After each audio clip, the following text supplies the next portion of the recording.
less than 2 weeks or about 2 weeks before we go to COTA with a super Thai car, and we still got to figure out its overheating issues, and we need to get the foam out of the trunk's fuel cell. So today that's what we're going to start working on, and that I'm going to show you kind of at least so we can see what goes into this big giant fuel cell with all these crazy lines and stuff. So we'll get working on that and get the car closer and ready for Super Lab Battle.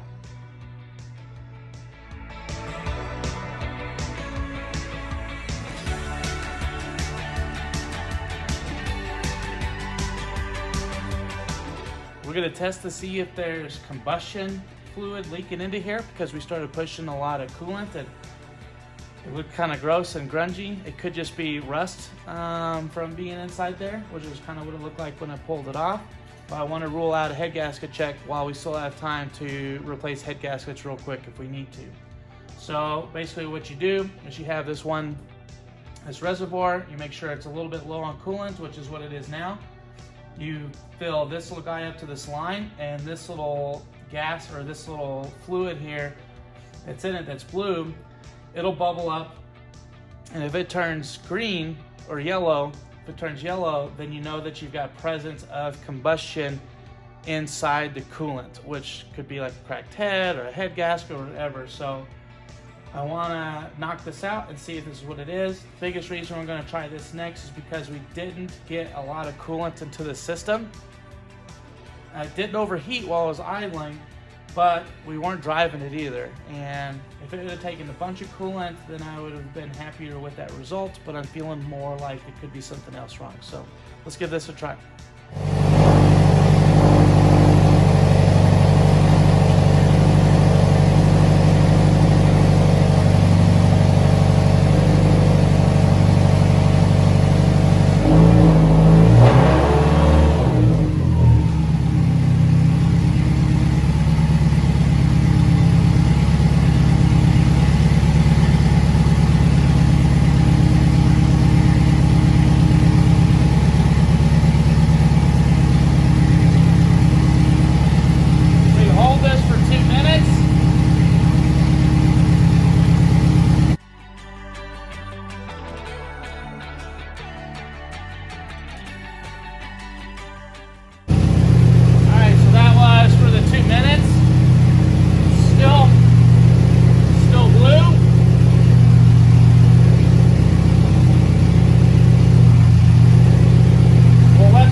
So the coolant's bad?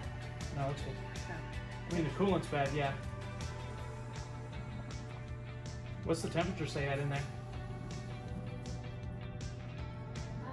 The top one says 98, the bottom one says 68. Okay. Celsius. Yeah. 98 is good. It sucked it right into that little thing. Grossy. Mm-hmm. It's like diarrhea, like butthole, huh? Are you recording right now? Yeah. So we use this little guy, and it doesn't look like we got any combustion gas, which is good. So not likely any head gaskets or cracked head or anything like that. We did get it up to 98 degrees Celsius, which is about, I think, 194 degrees, somewhere about there. So that looks good. As you can tell in here, it's kind of like a muddy brown. I think a big part of that is probably because there's been mostly just water in the system. So we're gonna drain all the coolant out of it. I am gonna take off the thermostat and then give it a look. There's a possibility that maybe the thermostat isn't an opening like it's supposed to. So I'll give it a check and make sure that it looks like it's okay.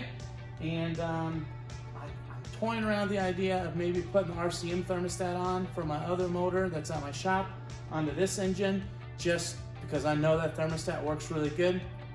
So the next step with this cooling is we'll get this bumper off, we'll get the coolant drained out of it, and we'll see what we can do to maybe flush it. So yeah.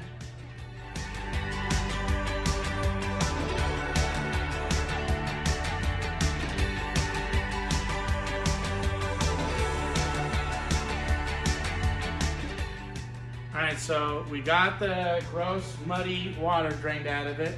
So that's kind of good. You can kind of see, like in this guy, how gross and scaly it is. But I think the problem that we're really seeing is that there's no thermostat. So I know some guys run no thermostat because they think that's the way to do it, where like, oh, they can get through the engine really quick, stuff like that. What happens is you need the thermostat to control the flow of the coolant through the radiator. It's not necessarily to control flow through the block, because it is nice when it can move through the block fast, but what you need it to do is to slow the flow through the radiator. So if it goes through the radiator too fast, then it enters the engine back again and just gets heated and heated and heated and heated. So initially, it seems like it works better because the coolant's going through so fast through the block that it's not absorbing that much heat or getting that hot. But when it goes super fast to the radiator, it's not dropping enough coolant temperature either. I don't know what it is on a Subaru, and I don't know how much of this is affected because of how the radiator setup is now. But in diesel trucks, what you typically see is anywhere between a 10 to 20 degree delta. So you're basically losing only 10 to 20 degrees through the radiator, which is fine. So you'll measure when everything's at operating temperature what your top hose is versus what your bottom hose is, and you want that to be pretty similar, or not similar, at least 10 degrees delta, or 20 or whatever. So I don't know what it is for Subarus or what it is for this ARC package, but I'm expecting what you would have probably noticed is that the top hose and the bottom hose are actually really close in temperature. When I was feeling the radiator kind of down the side to make sure that the thermostat was opening up, because I thought there was a thermostat in it, you could feel that the temperature across the radiator was really uniform. There wasn't like a cooler spot, but it wasn't also super, super hot. So granted, we only got it up to about 200 degrees Fahrenheit, but I suspect that not having a thermostat in this system is actually gonna cause problems. So I'm gonna take a little fuel trip break for the night, grab a couple things from my shop out of Ellicott, including my Roger Clark thermostat, and then we'll get all that stuff thrown back in it tomorrow, and then we'll start working on the fuel cell.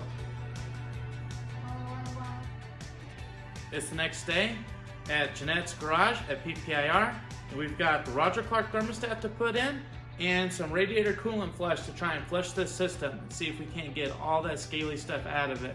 I also got a little hydrometer to see how what this water was even testing at, to see how much coolant was even in it.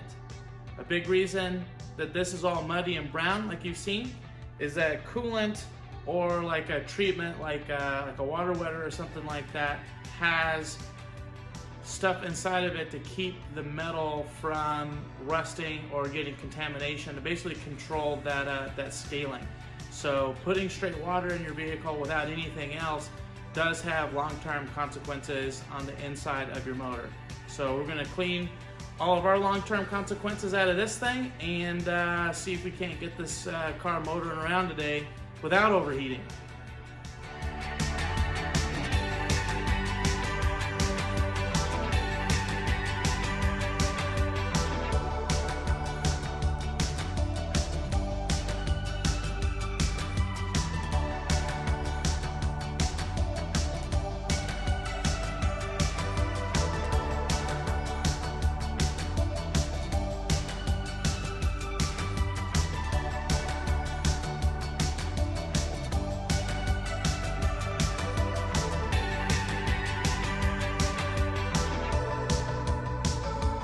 Got done running it with the water and the radiator cleaning thing. We ran it for about 15-20 minutes. We did run in a little carpet fan in front of it to try and help keep the temperatures down, but overall it ran really good. Thermostat opened up at around 70 degrees Celsius, You could see that the water and the air bubbles are coming up from the engine block. So now we're gonna drain all this coolant and this stuff inside of it, the cleaning stuff. And once that's out of it, then we're gonna reseal the thermostat and get that actually dialed in 100% the way that I like it, and put good coolant in it, and then get ready for the next thing we're gonna do on the car.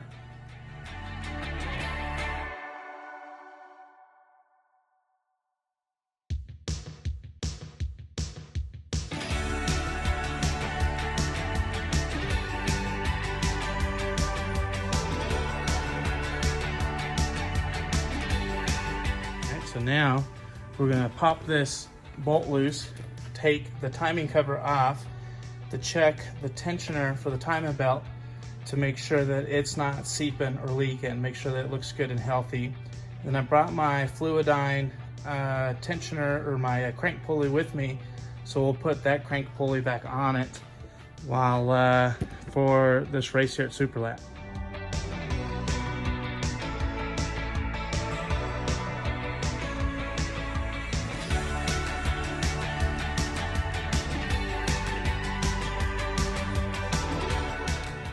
So we've got the timing cover off, and I took the timing cover off to check and make sure, because I was pretty sure this was the tensioner that was on it, to make sure there wasn't any oil leaking out of there. So it looks good, to make sure that it wasn't bad and make sure everything else looks good, other than just like some remnants of the print on the timing belt on the pulleys. Everything else looks normal. One thing I found that I thought was pretty interesting, it's probably hard to see from here, but right above there, it's a 10 mil pump, 10 mil oil pump, which I find to be kind of strange considering this is an AVCS engine, AVCS JDM EJ207 engine.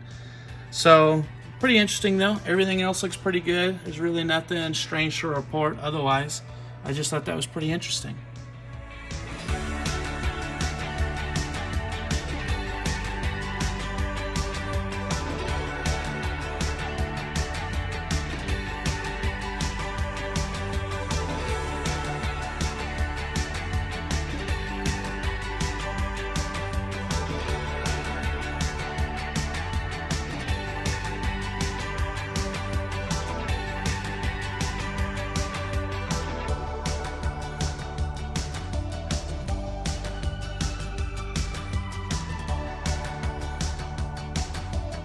So we got the old coolant out, the flushed coolant out, and now we're back in with the regular coolant, and we added this little bad Johnny, which I love this stuff.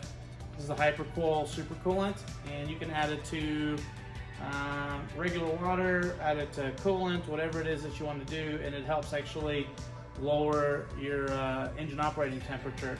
It's like the perfect ideal setup in this would be water with just a super coolant. Since we're traveling to COTA in a couple of weeks and it's still cold here, we are going to still run glycol in here until the weather gets better. And then once we get back and after the weather gets better and starts warming up in the spring, we'll do just regular water with this stuff with it. We got about a gallon and a half or so, maybe close to 2 gallons, not quite coolant in it. But it's all fresh. The system it's still kind of bleeding, as you can see. So we'll let that sit overnight and get as much coolant as we can into the system. And then we'll run it and do all the fun stuff with it tomorrow again to make sure that we don't have any leaks. We did also took the timing cover off and check the timing belt all the way around, and we checked the tensioner to make sure that the tensioner wasn't seeping out of the seal. It is a new style tensioner, which I'm not personally a fan of, but we're gonna go ahead and run it since that's the way it's sitting right now. Everything else looks good. That tensioner looks good. It's all clean inside there. We did notice it has a 10 mil pump, which I think is kind of strange, but I don't know. What do I know about this kind of stuff? The rest of it is all done from the cooling perspective. We got, I brought my fan we're gonna take with us to COTA to help cool it off when we get off track. So that's kind of nice. And then other than that, next time we work on this thing, we'll be working on the fuel cell and taking the fuel cell apart. So finally, I think our cooling issues are done. Once we get the fuel cell apart and get the foam and stuff out of it, and possibly some new foam in it for temporary, we'll take out and do some shakedowns with it to make sure that we're not overheating, to make sure that the rest of the car feels good. And then before we go to COTA, we'll redo all the oils inside the engine, transmission, and differential to make sure it's all fresh Motul stuff going to Super Lap Battle. So that's all we got for today. That's all we've got for this little video. And stick with us as we'll tear apart the fuel cell and see what's really inside of it next.